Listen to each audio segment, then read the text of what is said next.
بسم اللہ الرحمن الرحیم۔ ناظرین کرام، آج ہم آپ کو ایک ایسی ایمان افروز اور دل کو دہلا دینے والی حقیقت سے آگاہ کرنے جا رہے ہیں جو نہ صرف آپ کے ایمان کو تازہ کرے گی بلکہ آپ کی زندگی کا رخ بھی بدل کر رکھ دے گی۔ حضرت ابو ہریرہ رضی اللہ عنہ سے روایت ہے کہ نبی کریم صلی اللہ علیہ وسلم نے ارشاد فرمایا، میری شفاعت سے سب سے زیادہ فیضیاب وہ شخص ہوگا جو اخلاص نیت کے ساتھ لا الہ الا اللہ محمد الرسول اللہ کہے گا۔ آپ صلی اللہ علیہ وسلم نے مزید فرمایا کہ جو شخص باوضو ہو کر خلوص دل سے یہ کلمہ ورد کرے گا، اللہ تعالی اسے 12 انعامات سے نوازے گا۔ ان انعامات میں پہلا انعام یہ ہے کہ جب اس شخص کی موت کا وقت قریب آئے گا تو کلمہ طیبہ خود بخود اس کی زبان پر جاری ہو جائے گا، یعنی اس کا خاتمہ ایمان پر ہوگا۔ دوسرا انعام یہ کہ جان نکلنے کی سختی اس کے لیے انتہائی آسان بنا دی جائے گی، اسے موت کی تکلیف محسوس نہیں ہوگی۔ تیسرا انعام یہ ہے کہ اس کی قبر کو نور سے منور کر دیا جائے گا اور وہاں اسے گھبراہٹ نہیں ہوگی۔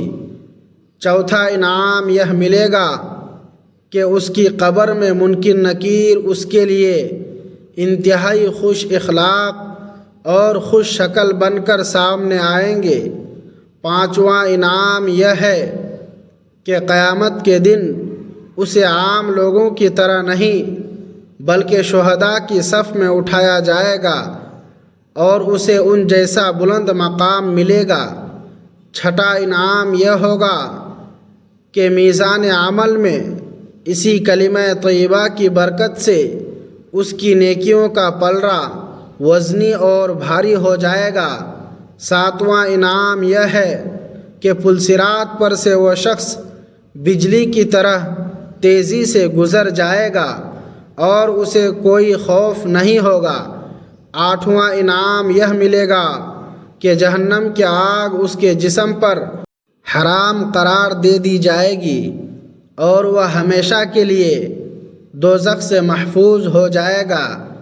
نواں انعام یہ ہوگا کہ اسے جنت کی پاکیزہ شراب یعنی شراب طہور سے نوازا جائے گا۔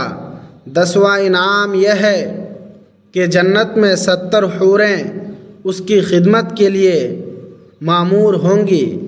11واں انعام یہ ہے کہ اسے نبی کریم صلی اللہ علیہ وسلم کی خصوصی شفاعت نصیب ہوگی۔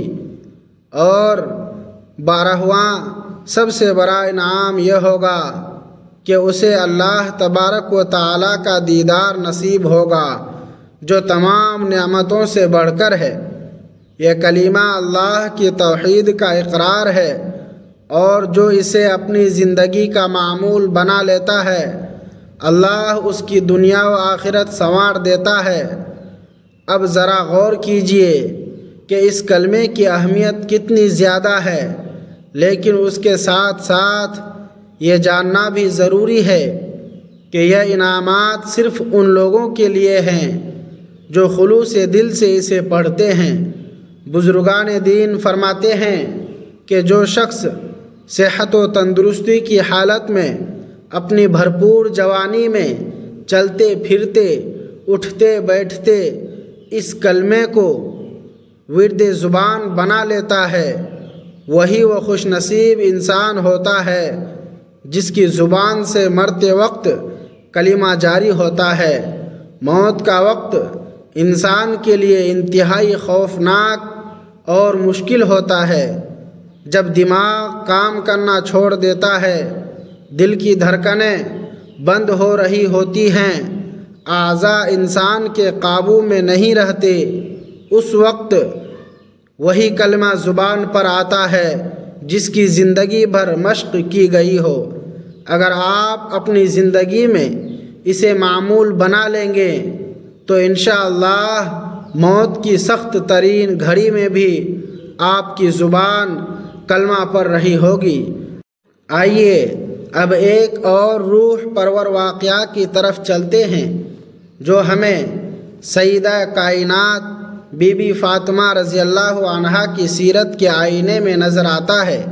ایک مرتبہ حضرت علی المرتضیٰ کرم اللہ وجہہ گھر تشریف لائے تو دیکھا کہ بی بی فاطمہ رضی اللہ عنہا گھر کے تمام کام نمٹا کر چکی پیس رہی ہیں اور ان کی آنکھوں سے آنسو جاری ہیں۔ حضرت علی نے حیرت سے پوچھا، اے فاطمہ آج یہ سب کیوں؟ گھر کے تمام کام تو آپ نے کر لیے ہیں، یہ پانی کس لیے گرم ہو رہا ہے اور اتنا سارا آٹا کس لیے گوندا ہے؟ کیا آپ کی طبیعت ٹھیک ہے؟ بی بی فاطمہ رضی اللہ عنہا نے روتے ہوئے اپنے شوہر نامدار کی طرف دیکھا اور فرمایا، اے میرے پیارے شوہر، آج میں نے ایک خواب دیکھا ہے۔ میں نے دیکھا کہ میرے ابا حضور صلی اللہ علیہ وسلم کسی چیز کو تلاش کر رہے ہیں۔ میں نے پوچھا تو فرمایا کہ بیٹی میں تمہیں تلاش کر رہا ہوں۔ آج اس دنیا میں میرا آخری دن ہے اور میں اللہ کے پاس جا رہی ہوں۔ یہ سن کر حضرت علی کا کلیجہ منہ کو آ گیا، وہ رونے لگے اور فرمایا، اے فاطمہ ابھی تو حضور پاک صلی اللہ علیہ وسلم کی جدائی کا غم ہی ہمارے دلوں سے نہیں گیا اور اب تم یہ باتیں کر رہی ہو، میں تمہارے بغیر کیسے رہوں گا؟ بی بی فاطمہ رضی اللہ عنہا نے صبر کا دامن تھامے ہوئے جواب دیا، اے علی جس طرح آپ نے میرے بابا جان کی جدائی کو برداشت کیا اسی طرح میرے جانے کا غم بھی برداشت کر لیجئے گا۔ پھر انہوں نے بتایا کہ وہ پانی اس لیے گرم کر رہی ہیں تاکہ اپنے بچوں حسن اور حسین کو نہلا سکیں، آٹا اس لیے پیسا ہے تاکہ ان کے لیے کھانا تیار رہے، اور کپڑے اس لیے دھوئے ہیں تاکہ میرے بعد میرے بچوں کو کوئی تکلیف نہ ہو۔ یہ سن کر حضرت علی کے آنسو رکنے کا نام نہیں لے رہے تھے۔ اتنے میں امام حسن اور امام حسین رضی اللہ عنہما بھی وہاں آ گئے۔ وہ اپنی ماں کو روتے دیکھ کر ان کے سینے سے لگ گئے۔ وہ کیسا دردناک منظر ہوگا کہ جس ماں کو معلوم ہو کہ وہ آج ہمیشہ کے لیے اپنے بچوں کو چھوڑ کر جا رہی ہے۔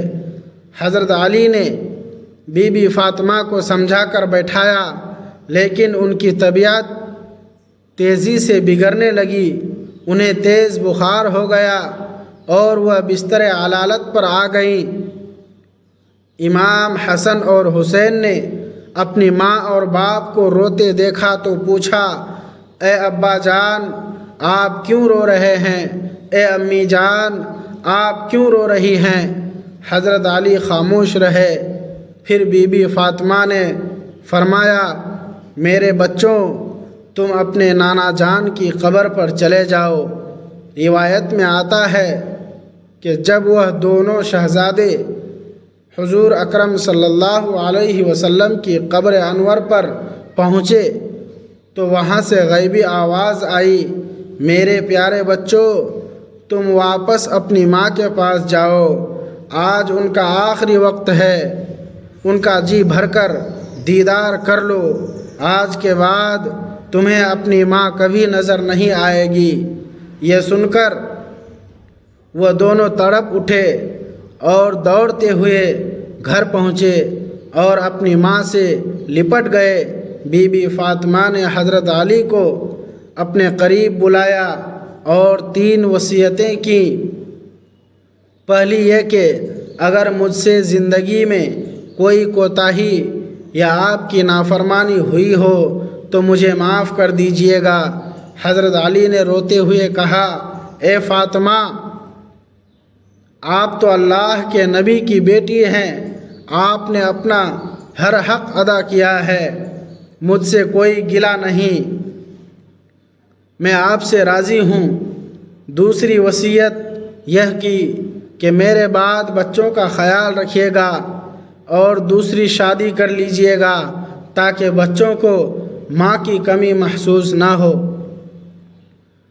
تیسری اور حیران کن وصیت یہ تھی کہ میرے جنازے میں کسی غیر محرم کو نہ بلائیے گا۔